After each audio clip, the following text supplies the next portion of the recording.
The definition of carbon tax to be used in this debate will be the same as used in actual legislation in South Africa, Latvia, and under consideration in the European Union. Their plans for a carbon tax are a flat fee of $15 per ton of CO2 emissions, coupled with a 1% reduction in corporate taxes for every 1% reduction in CO2 emissions to a minimum corporate income tax of 10%.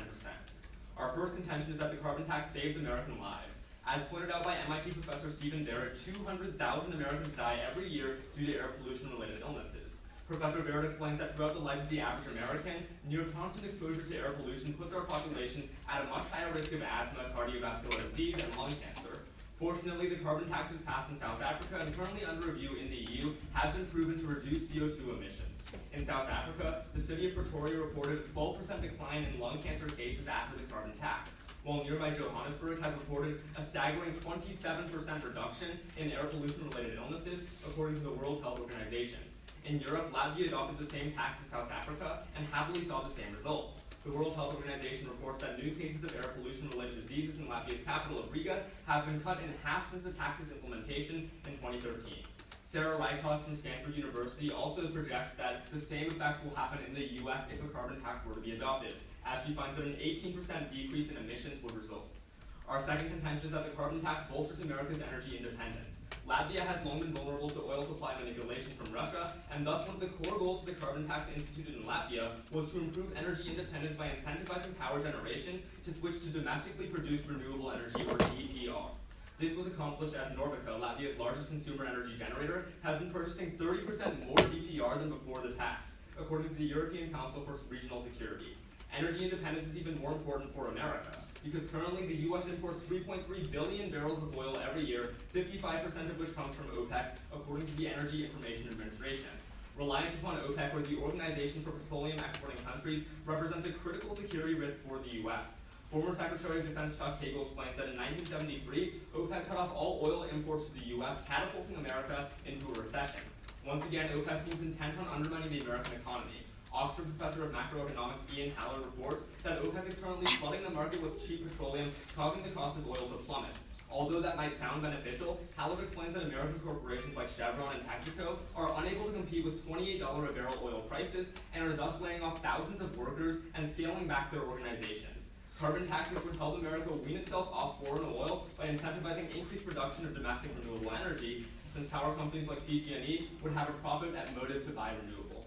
Our third contention is that the adoption of the carbon tax allows America to negotiate climate change agreements. Critical to reaching international consensus on the limitation of greenhouse gas is getting China, India, and other industrializing nations to bind themselves to limitation agreements. However, according to The Economist, it's impossible for the U.S. to achieve that goal while its own emission laws are next to non-existent. At the recent Paris climate talks, Chinese spokeswoman Su Wei even asserted, quote, "How can the U.S. call for increased global greenhouse gas limitations when it has next to none itself?" The Economist reports that both President Xi Jinping of China and President Narendra Modi of India have been highly reluctant to commit to climate agreements until the U.S. does so as well.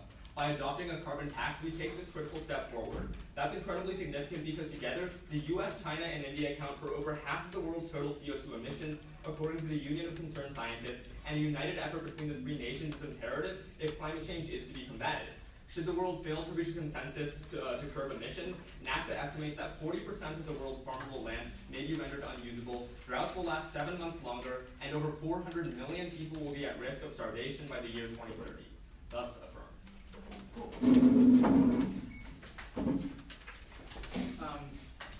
Do you mind if I see, I guess it's Richoff? Sarah Rykoff? Right. Absolutely. And the card that you read is it's your overview. Right there. No, and the framework. Just the same thing? No, I'm getting the other one. Oh, perfect. Top card on first page. Oh, thank you. Yeah. Whoa.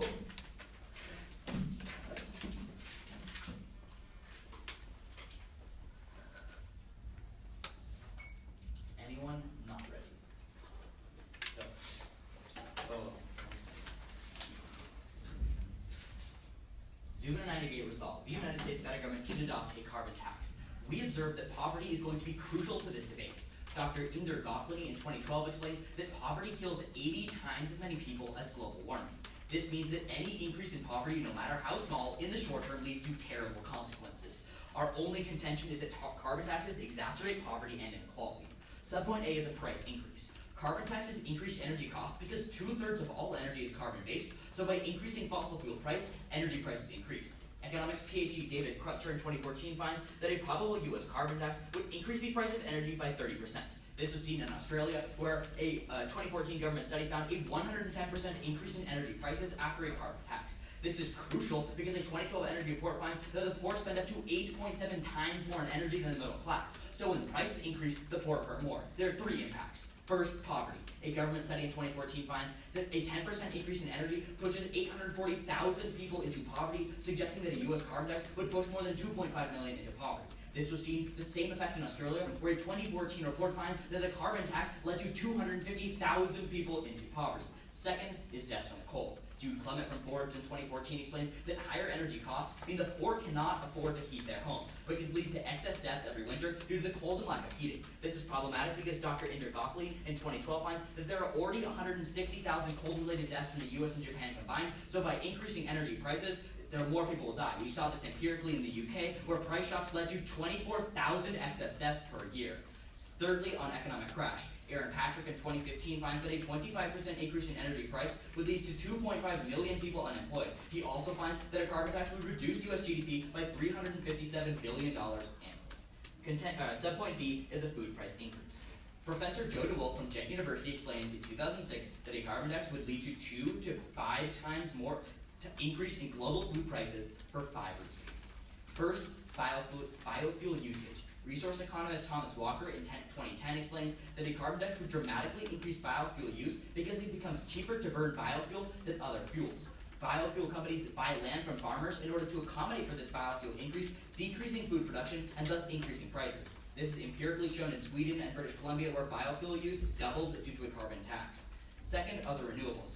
Amy Odins in 2014 finds that shifting to renewables takes the place of farms because solar farms physically take up space and farms are the cheapest source of land. Third, decreased farm output. Ian Coxhead from the University of Wisconsin in 2013 finds that increased fuel and energy prices make farming more expensive, which decreases farm output by 2.5%. Fourth, decreased fishery output. Coxhead furthers that a carbon tax will hurt fisheries by increasing transportation and production costs. This means that when oil prices in the US increase, farmers physically don't have enough money to buy fuel to go in and out on their boats. He contends that this will lower total fishery output by 4.6%. 5, US global exports. Nadia Roca in 2012 explains that when prices increase on a global market, the US would restrict food exports in order to lower US domestic food prices. This is a problem because Nadia Roca finds that the global price of food would then skyrocket, hurting developing countries. There are 3 critical impacts. First, resource wars. Christina Parenti writes in 2011 that when world food prices doubled in 2010, it caused 3 wars, several governments to fail and rioting. Second, starving. According to the Earth Policy Institute in 2004, 3 billion people spend 70% of their income on food, and continues that even a modest price increase would become life-threatening. Third, increased poverty. The World Bank writes in 2011 that empirically, the last food price spike caused 130 million people to fall into poverty. And most importantly, the US National Academy of Sciences attributed 40% of these into poverty directly to renewable expansion. Before you guys cross, can I see 2 cards? I'd like to see death from cold, and I'd like to see the 2 to 5 times increase in food price.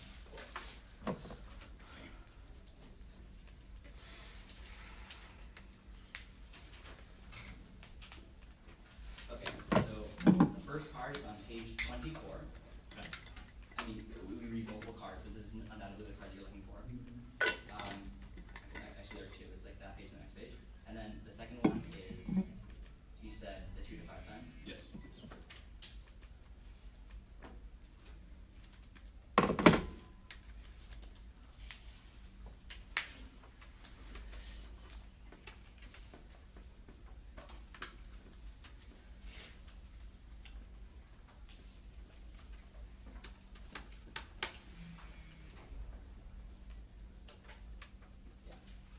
There's multiple pieces of evidence. This is the one we cite case, but there's also Well, which one says that food prices will increase 2 to 5? 2 to 5, and then you continue and there's like 5 more studies that say the same thing. Okay. Alright, good to go? Yeah. Nice about how poverty is so crucial. Can we be agreed that lives are the most important factor here since that's what poverty's impact to? Sure. May I have a Okay, question? cool. Yeah, go. Yeah, your first contention on lives. How many people are actually going to die from a carbon, from like not a carbon tax, or how many people are going to be saved from a carbon tax? So we show 200,000 dying every year, and then we show a study that says 18% decrease, so math, 36,000. Okay, cool. Okay, I have a question? Yeah. So let's talk about biofuels in your subpoint B. How does that increase food prices? 5 ways. First, this is my entire case. Like, I will go into it. Okay, But like, yeah. first, it increases biofuel use. So when biofuel companies are, like a carbon tax is implemented, that means biofuels become cheaper because it's renewable energy. Then biofuel companies, because now there's more demand, they have to buy more land. And those land undoubtedly comes from farmers, because farmers have cheap land, and empirically this is what happened. That look to Sweden, 2 times increase. Then secondly, we can go to renewable energy. So even if any shift to renewable energy will take up farmland, because like solar panels, they take up like millions of like acres of land. We can look to, if we wanted to shift like all the energy, would take up 6 million acres Okay, of like so you're farmland. essentially saying we're pushing out food production?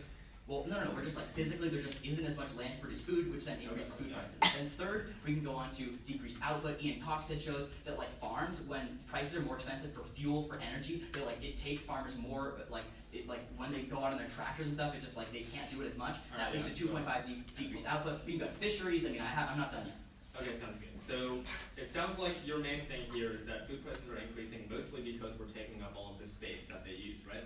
Well, I mean, like we have again 5 And then points, also- and then specifically like one that wouldn't fall into that category, or actually, yeah, 2 that wouldn't fall into that category. The last 2, which are first fisheries, which don't require any space, they just like can't do as much trips in the ocean, and then 5th was that the U.S. would put taxes, or basically like restrict how much food would leave the country because they want to keep prices low in the U.S., but then that hurts development. So to sort of group those together, you have, first of all, the fact that renewable energy is going to take up all the space, and second of all, that prices are actually going to increase for... Also, I forgot, Ian Coxhead, who shows there's a 2.5% decrease in output on the farm level, so like, that's just because of food price increases. So there's... No, that's not like less land, that's just they like can't take as many trips on their tractor. So there's 2, there's less land, and there's increased costs for energy. Okay, sure, I mean like... Okay, makes sense. Do you want a question? So under contention 3, you say that we're going to need to cooperate with China and India. So like, what happened with China in the last 2 weeks? What happened with China? Can you tell me? They implemented a carbon tax. Woohoo! So cap and trade. So we don't need this. That's what's all. So you say that cap and trade agreement alone is going to make it so that all of China's emissions are going to disappear. No, but it's as best we can do because it's Why China. is it the best we can do? I mean, you're not going to prove any increased cooperation. We're showing that China is right now Why can't we solving. prove increased cooperation? Well, you haven't. Have we not with our point? Okay, so I asked for the card for increased estimate goals. You said it was on page 24. The doc you gave me is 15 pages, so different doc. Thank you. Thanks, yeah.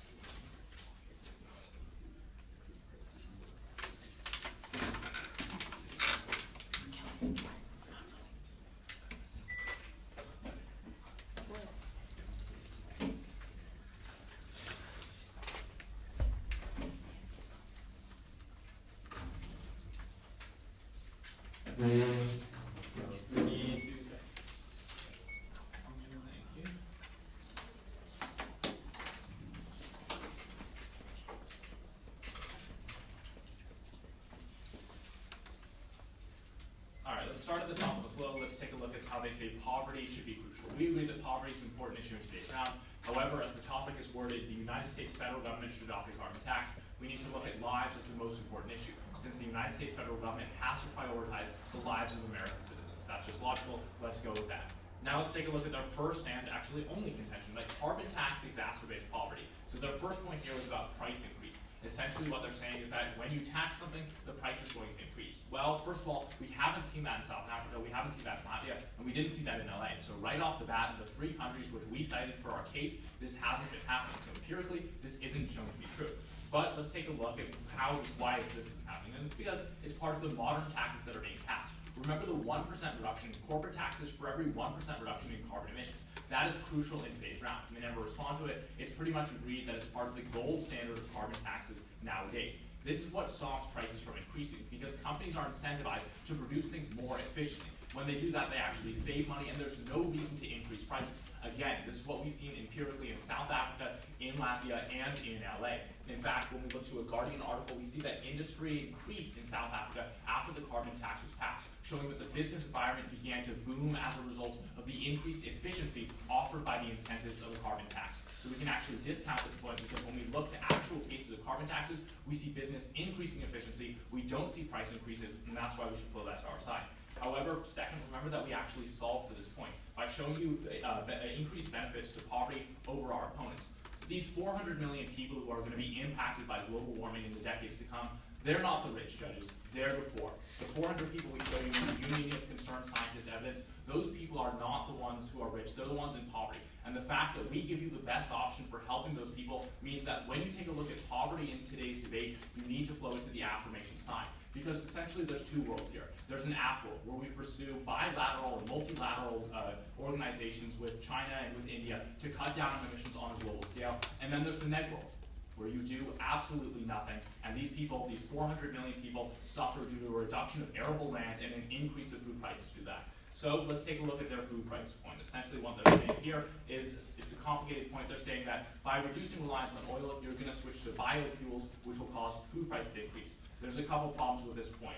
First of all, biofuels such as ethanol are carbon-based as well. So they're going to be taxed at the same rate as oil and coal. So right away this point falls because essentially we're disincentivizing biofuels just as much as we are oil and coal because they're all taxed at the same rate as long as they have carbon emissions, which ethanol and biofuels do. So we can actually turn this point against them because we disincentivize this harm by taxing them at the same rate.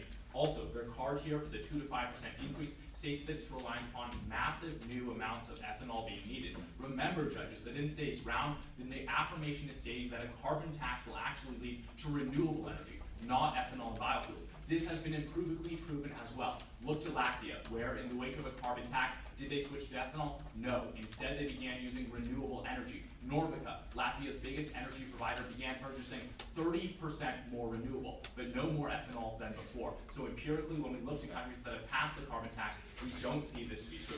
They next talked about how solar farms would decrease the amount of farmable land. Judge, this simply doesn't make sense. Solar farms are in deserts. They're in non-arable land right off the bat. When we look to areas where there's farmland will be prioritized just because of supply and demand. They then talked about the three impacts. They said resource wars, increased starving and poverty. Judges, remember that all of these impacts are reliant on an increased need for ethanol. Because ethanol is a carbon-based fuel source and will be taxed at the same rate as coal and oil, we're simply going to be disincentivizing it as much as we're disincentivizing oil and coal. Thank you. May I ask for two cards? Absolutely. May I first ask for the South Africa and Latvia empirics that you read at the very top of your rebuttal, which show a increase in innovation. Increase in. Okay, so you want the increase in industry? No. Well, then my second one is going to be Latvia shift to renewables. Okay, so here's the increase in industry. That's the Guardian article down there, and then Latvia's shift to renewables is. Do you have the citation? Well, we have the cut cards, which is what you gave us, so I can leave it. Yeah, you need a picture. Okay. I'm sure it'll be good if you want to. Okay, no, that's fine. That's fine. We'll take forever. Yeah, no worries. And do you guys want this back? No, that's fine. Okay.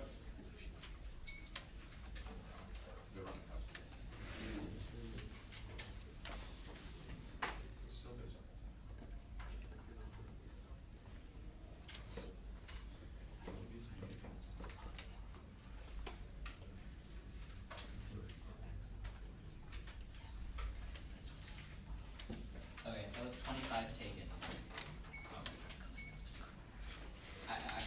We'll take a little more.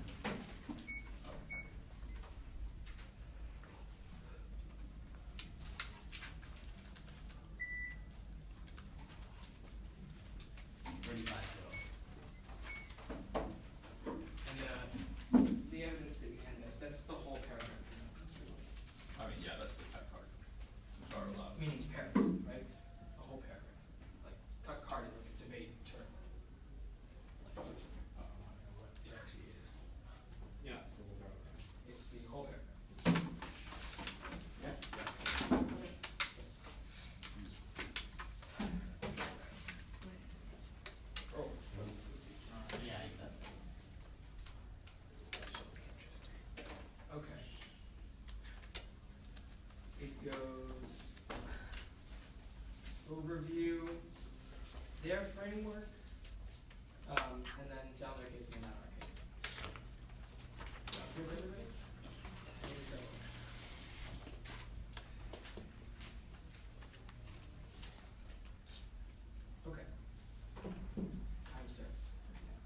First, overview on their case. Adele Morris, PhD, in 2014 finds that the mere risk of repeal of a U.S. carbon tax will force it to be a failure.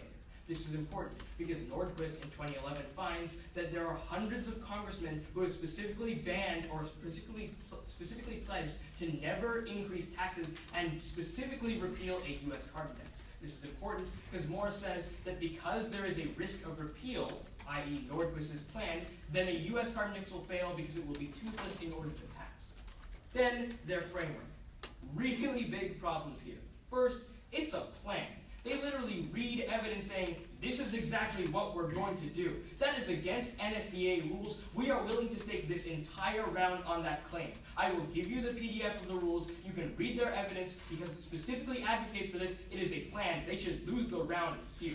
But then second, if we win any disadds to this plan, they can't drop it. If we say it's bad in any way, they can't go out of it. And third, this is a probabilistic resolution. They have to show me why this method of a carbon tax will be implemented in the United States.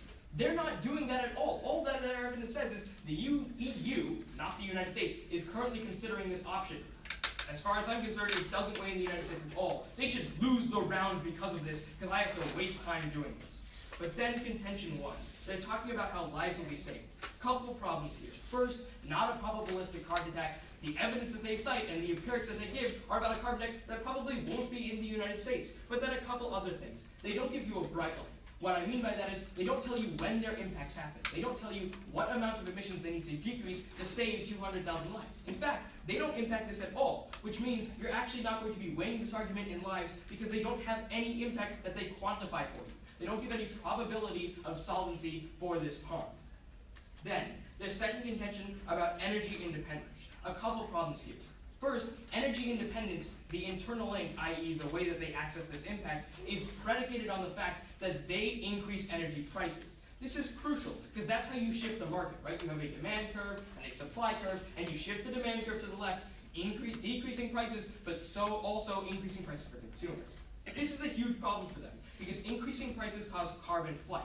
Gross, in 2009, finds that a carbon tax will lead to companies going to other emitting countries, which actually have 4 times less environmental regulations than the United States. Babaker quantifies this, finding that if you actually account for leakage, there is a net 130% increase in emissions globally. That's a huge problem, because their evidence is only US-specific, not accounting to international leakage. Then, their second thing. First, they have this hollow argument that says there will be a cheaper program for America's renewables. Turn this, because their own evidence says that oil prices are as cheap as they can go right now, which means a marginal increase in oil price won't actually shift the market to renewables in any way. Their evidence saying that it will shift to renewables is from a time when oil price was a lot higher.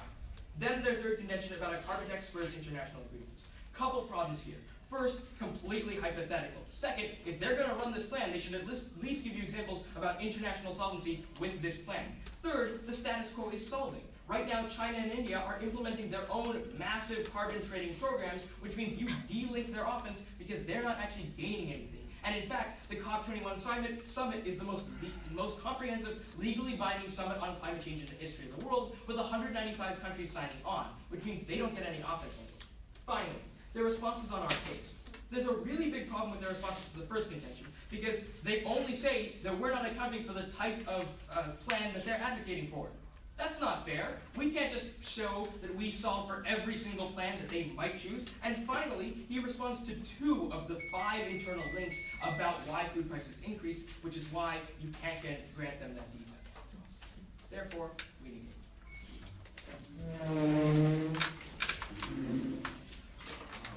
As I'm now first. Yeah. All right, so let's start with what you're calling the plan.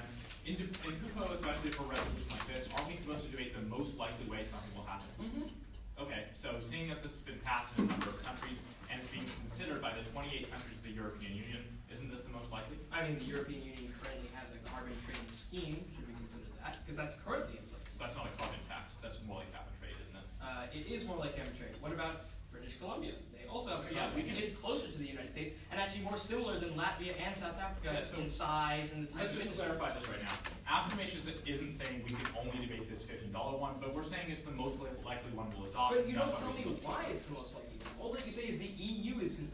not that the United It's States. because countries like Germany and the UK are highly similar to the United States. When you really? Germany? How is Germany different? I mean, so Germany does not have a big agrarian sector at all, whereas the U.S. accounts for like Okay, but France does, and France is considering. But you can't just say like, oh, if we amalgamate all these countries together, we just form the United States. The bottom line is the bottom line That's what you here. just said, right? The bottom line here is that it's one that we've seen pass, and it's one that's being considered in 28 Look, different countries. Look, you Why can are you keep trying to saying push this, but we're not going to be getting anywhere. You mind if I ask a question? Sure. Okay. So you said that like emissions are you said that oil prices are really low in your like intention, right? That's a Because, well, OPEC, so OPEC is like flooding the market with cheap oil. Yes. So if we implement a carbon tax, what's to say that OPEC just doesn't flood the rest of the world with cheap oil? Yeah, okay, I'd love to answer this. So the thing here is that the low oil prices right now under OPEC, they're not permanent, they're temporary. OPEC is trying to drive the United States oil companies like Chevron and Texaco out of the business. And Is it they just are, the United States that they're trying to drive out? yeah, primarily because the United States has the biggest oil companies outside of OPEC countries. So Chevron, And- Texaco, they're laying off thousands of workers, and by and large they're succeeding. And Now, how much do we import from like OPEC? 55%. Now, 55%? the impact here, to finish up my answer, is that when... I don't need to hear the impact. I was only asking about the link. Well, I'd like to be able to answer your question. That wasn't my question.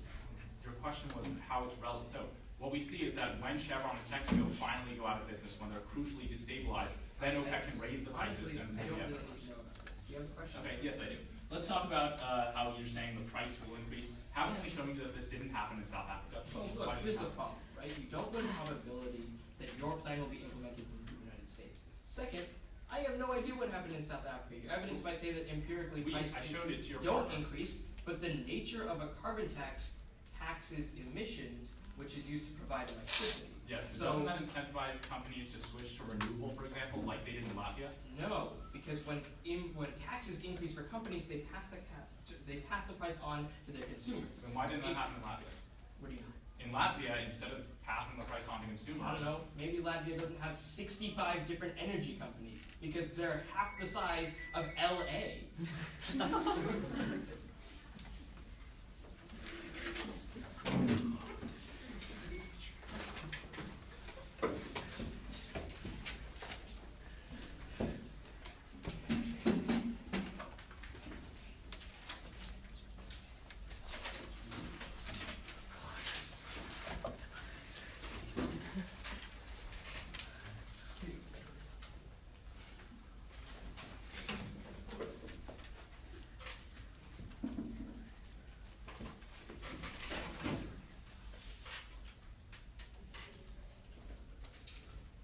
So I'll be going over their responses to our case. Starting with the framework, they have a few main things here. First of all, they say that we need to prove that congressmen will actually be able to pass a carbon tax. But seeing as the resolution says the U.S. federal government should adopt a carbon tax, it basically assumes that a carbon tax will be adopted, and so we don't really have to debate implementation. So moving on to number 2, they say that we introduce a plan, but remember, we're not giving you a plan, we're only offering the most likely method of implementation, which they have agreed to in cross-sex is within public forum rules.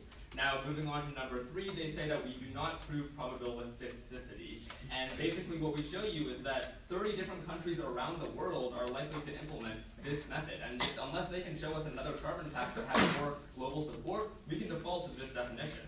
So moving to our first point, the fact that a carbon tax saves American lives, here they have 3 main responses. First of all, again, they say it's not a probabilistic tax. Once again, 30 different countries around the world, they can't tell you any other tax that's more likely to be implemented. I think we can go with this one. Number 2, they say that we don't show a quantitative impact. But remember, we show 200,000 Americans dying every year and an 18% decrease in that number every year. And so if we do some math, we get 36,000 Americans every year. That's a quantifiable number. Finally, number 3, they say carbon flight, and they say we have an increase in global emissions. Remember, our impact is not global emissions, our impact is regional pollution. And so we see that even if we see this increase in carbon flight, and even if we have more emissions elsewhere, we still see saving American lives because there's less pollution in the US. So moving on to point number 2, here they have no one response. They say that prices are already low, so we don't really prove any uniqueness. But remember, we're not talking about prices specifically, we're talking about the incentive to decrease emissions. And so what we see is that low prices by themselves don't actually decrease the incentive to stop emissions. They only make it so that these companies are struggling and laying off workers, not decreasing emissions. If we implement a carbon tax, we're specifically targeting their emissions, and so they're much more likely to decrease them.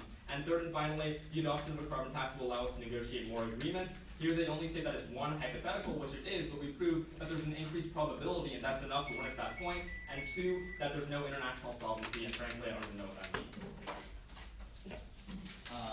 We'll take some time. Sounds good.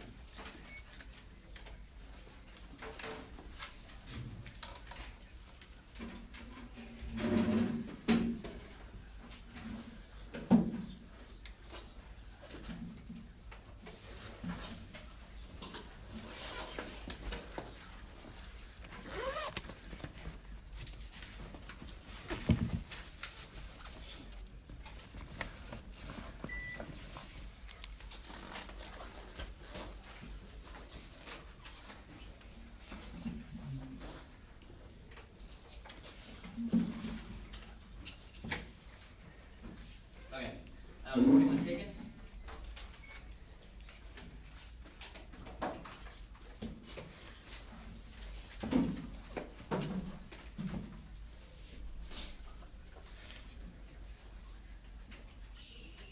Cool, so is anyone not ready? Awesome. Off-time roadmap, we'll be going over overview, there's been many of them, framework, overview issues, then we'll be going over their case, our case. So that'd be cool. Okay, cool. We'll be taking more prep, apparently.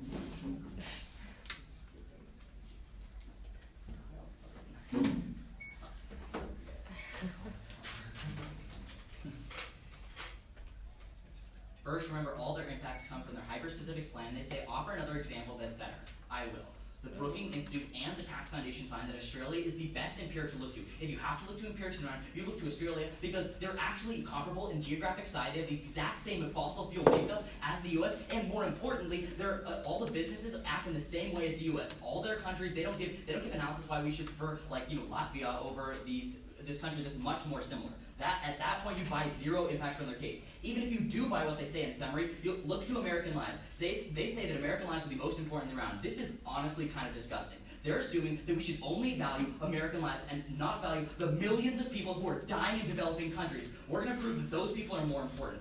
Then, even if you buy that American lives are important, remember they don't respond to what the ink my partner puts on the rebuttal. It says that growth shows that 4 times that people are going to leave, the companies are going to leave, and they're going to emit 4 times as much in their countries. And Banneker quantifies this with a net increase of 130% emissions. You don't buy this because we show that emissions increase. Now onto renewables. They say that their carbon tax is going to shift to renewables. Even if you buy this, this perfectly links into our food price of contention, which I'm going to get to. These renewables physically take up farm space. That farm space is not going to be going crops. Those crops are not going to go to feeding people who need them. Now onto clear reason to affirm. They drop 3 crucial warrants to our food price of contention. They drop Coxet, who shows that there's a 2.5% decrease in agricultural output. They drop fisheries, and Coxet also shows that there's a 4.6% decrease in fishery output. And most importantly, they drop that the U.S. will decrease the amount of food that actually leaves the U.S., which will deflate U.S. prices and inflate prices everywhere else. This is crucial because this shows that when a czar takes all these variables into account, it's 2 to 5 times the price of food. This gives us access to crazy impacts. 3 billion people right now don't have access to food or can't have access to food if this doubles in price. And 130 million people empirically came into poverty and have never left because of food price shocks. If you feel comfortable voting for that, then I guess you can affirm.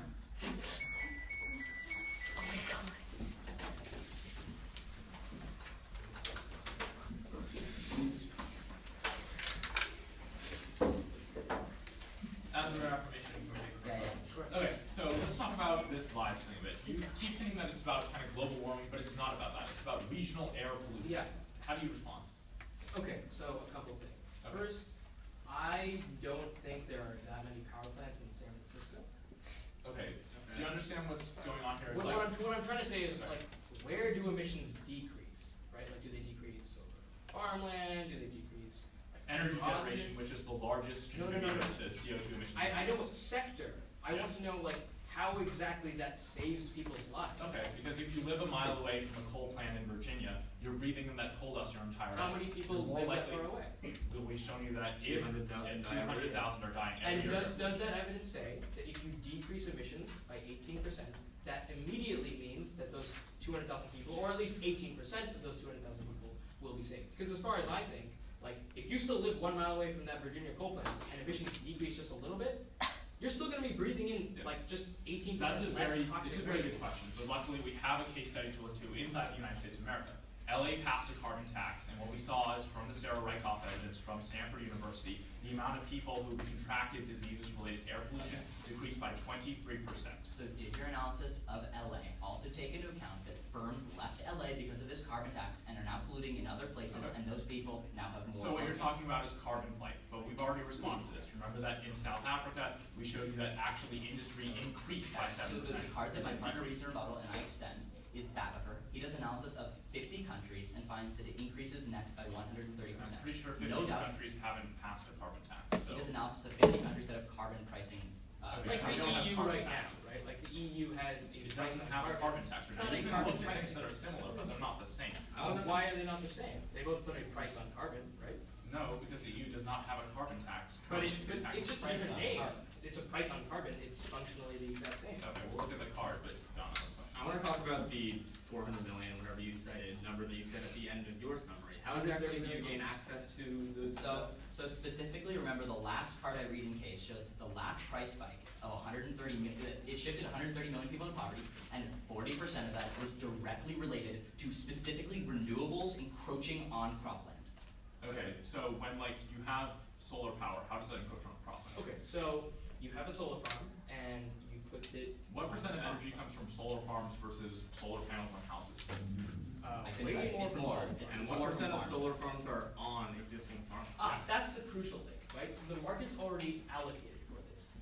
Deserts don't get actually the most amount of sun. That's like a factual misconception.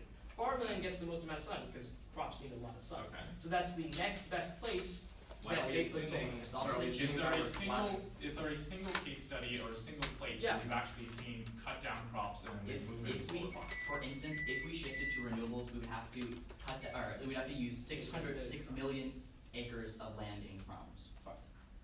Okay, can I see a card? Do you have like a card for that That's happening? yeah. If you do, can I see that, please? Well, we have empirics, we read in case Sweden. Okay, so in should Sweden, ask for- if you have a card, can I see this? But we have many cards. Yeah, A lot of it. the card for like needing these biofuels or whatever, and you cut down farms and you create a solar farm. That's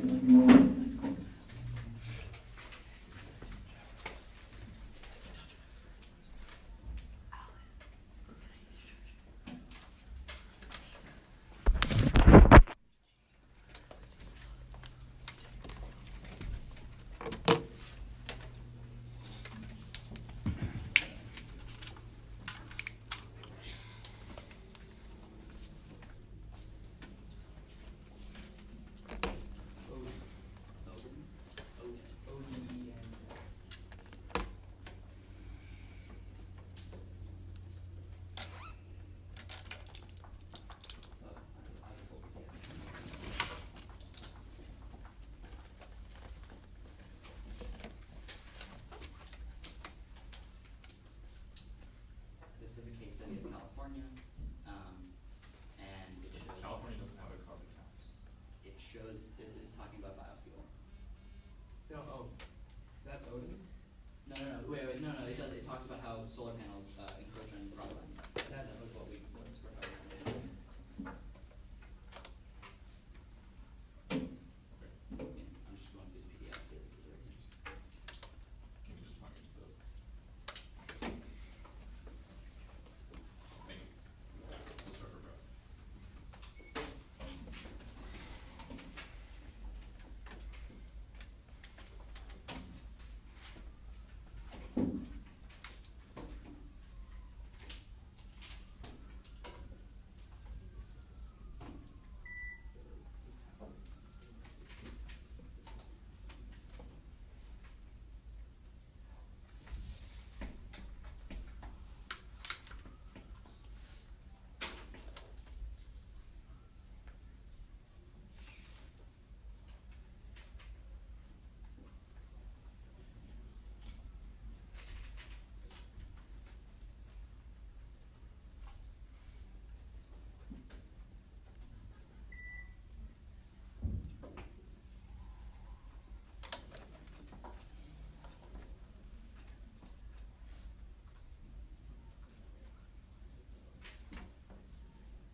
Judge, so let's look at the two main voting issues of today's round.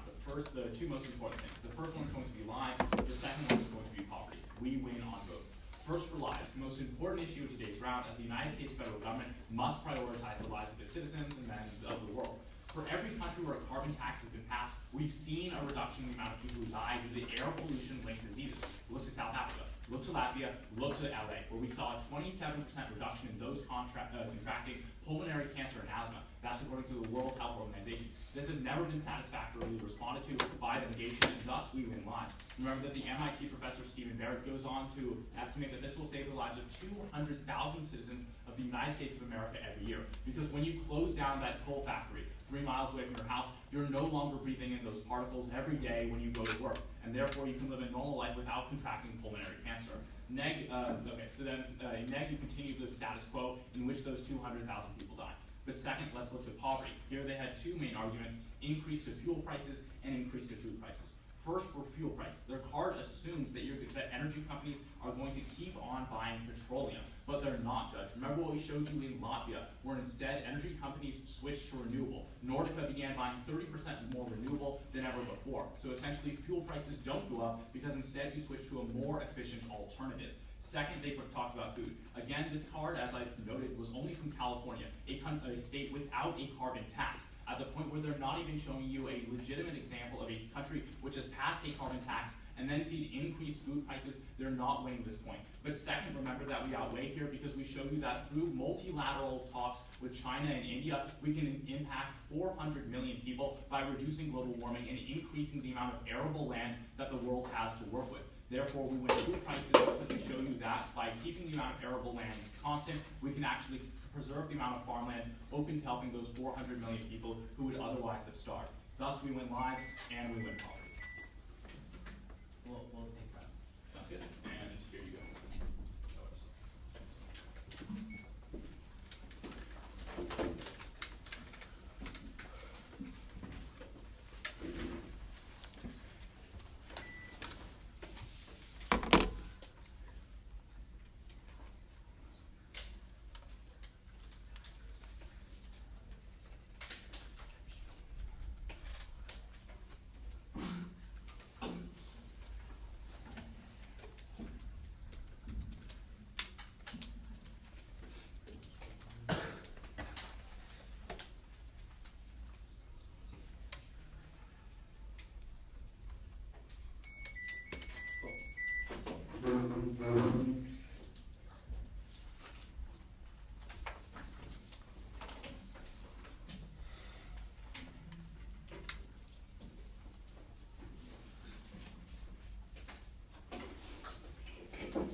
Is everybody ready?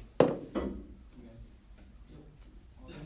Okay, so we'll go framework debate, reasons to vote negative, and then reasons not to vote affirmative. Everybody? Good. Start off with the framework debate. They keep saying they're not running a plan. The plan defined by the NSDA in public forum is a formalized, comprehensive proposal for implementation, and that is considered a plan or a counterplan. As far as I know, that's exactly what they read at the top of their speech. They should lose this round because of that, because they're not following the rules. But we still win anyway. We don't even need to look to that. So, a couple reasons why we win. First, you're winning because you're increasing food prices. They give responses to 3 of the 5 reasons why food prices increase. Here are the 5. The first is that biofuels increase. They respond to this, sure. The second is that renewables increase. They respond to this in the final focus, which is a little late for that response, but sure. The third, well, actually they drop that output from farms decrease because of increased prices. They also drop that fisheries decrease because of general economic pressure. And they also drop the final Roca argument that says the U.S. will stop exporting food. The problem is the U.S. is a net exporter of food and gives cheap food to everybody across the world. That's a huge problem because lives outside of the U.S. are hurt significantly. You can grant them every piece of offense in their case. It only talks about lives inside the United States. We have this mysterious 18% decrease in emissions leads to some amount of lives saved. They just do the math themselves. If you're still breathing in 72% bad air, that's still a problem. Like, they don't solve for that. So they don't have US emissions either way. But they also don't respond to Babaker, which Griffin extends in summary, that says, if you implement a carbon tax, emissions everywhere else go up. They just don't account for this. So sure, maybe US lives, some of them are saved. But the fact is, on net, 130% more lives die everywhere else. But you still want to be voting con because you have increased food prices. They try to say that we delink this, but they don't respond to the 5 warrants, and that leads to 3 billion people either dead or in terminal poverty because there is a doubling to quintupling in food prices. And frankly, those lives matter, not just US citizens. And that's why Griffin and I are proud to be here.